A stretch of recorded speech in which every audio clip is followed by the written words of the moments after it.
Good afternoon, everybody, and welcome to Black Pig Printmaking Studios here in Frome in Somerset in the UK. My name is Chris Pig, and today I'm going to be teaching you how to sharpen engraving tools. And because you're very lucky people, I'm now going to tell you about the English nomenclature for engraving tools as well. So I'm going to start with just simply how to sharpen something. This is a spit sticker. How to sharpen a spit sticker. I'm not going to start getting into the American nomenclature because it's quite different and involved and doesn't affect me at all. I find that for me, the names of tools have become something quite organic and quite cultural. And so I'm an English engraver, so I'm sticking with English nomenclature. Right, so this is the anatomy of an engraving tool. You have the handle, the collar, the blade itself. This part of the blade is called the belly, and this part of the blade is called the face. It's the face. Now, I don't know how well this is going to, how well you can see this. I am trying my best, but it's all, the focus is all a bit weird. It's the face of the blade that you need to sharpen. And honestly, it couldn't be easier. What I've got here is a ceramic sharpener. It's a Spyderco, it's an American brand. I'm looking into other ones though. Might like to try a Japanese one, like a Niwaki or something, I don't know. Anyway, so this is the coarse side and this is the fine side.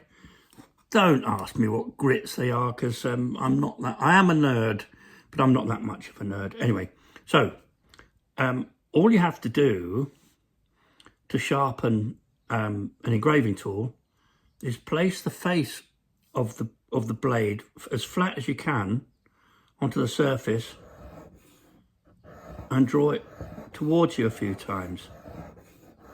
That'll probably do it. But for the sake of this demonstration, I'll flip it onto the fine side now, so that you can see that when you draw the tool down, it leaves a little black mark.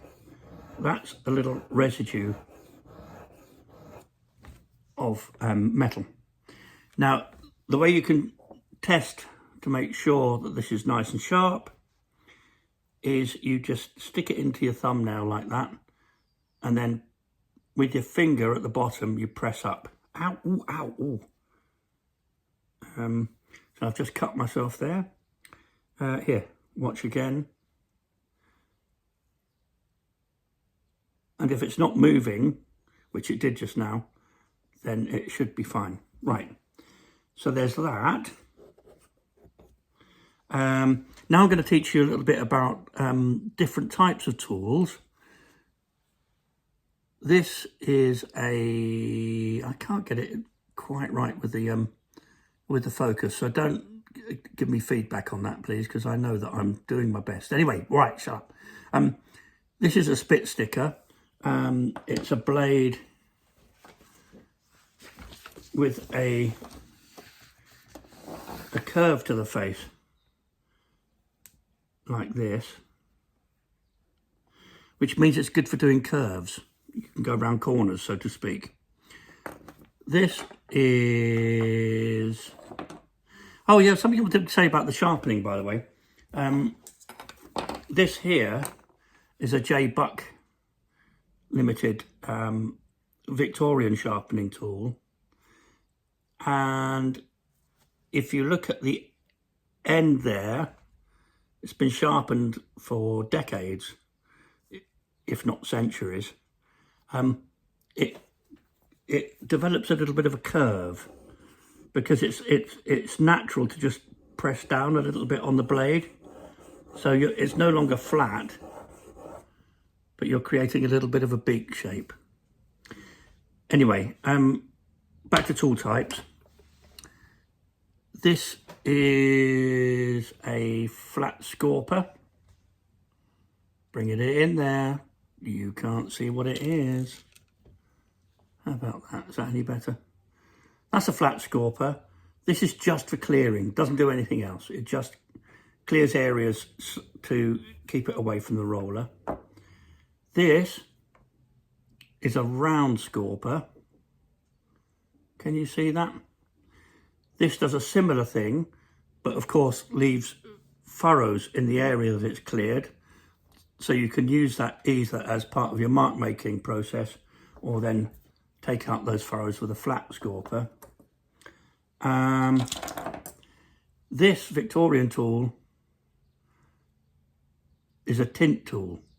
It's got straight sides to it and just does straight lines, which if you look at Victorian engravings, that was a big thing.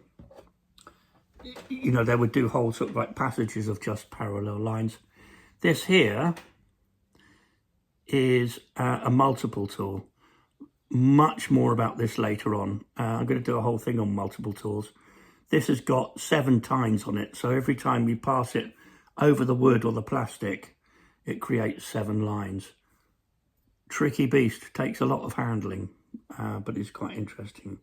So the takeaway from this is that if you're sharpening engraving tools, it's a hell of a lot easier than it is to sharpen lino cut tools. 3 strokes down, I'd say, frequently, and you're done. Okay, goodbye from Black Pig.